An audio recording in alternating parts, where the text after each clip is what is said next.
There was one incident, a near miss, recently. It was on March 28th between a Delta flight and a military aircraft shortly after the tragedy, actually, where the military flight was just 500 feet below the Delta flight. And the Delta pilot said, I'm paraphrasing, but it was picked up from air traffic control. Is there actually a flight 500 feet below us? That flight was headed to Minneapolis, contained a bunch of Minnesotans, families. One of my staff members was on that flight.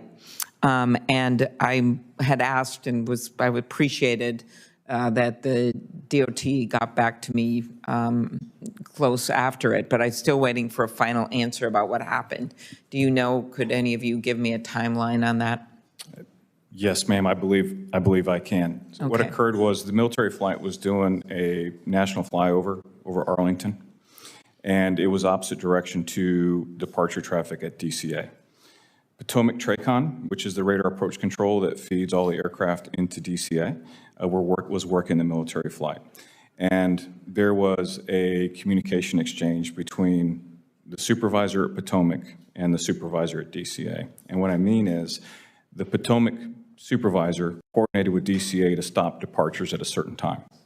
And that stop time is you stop departures and let the flyover proceed.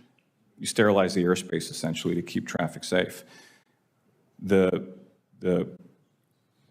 controller or the CIC that was at DCA misunderstood the time or misunderstood the verbiage on what that stop time was. So they let one more aircraft go versus holding that aircraft on the ground. In reviewing that, we said we have to clean up the phraseology and how we give times to ensure that we know exactly which aircraft we're going to stop and keep that kind of incident from occurring. So what we did, we put both of those facilities together along with the management team to ensure that we had a better process in place to keep that from happening again. So that was unfortunately an event that happened, but we improved the procedures to keep something like that from happening again, ma'am.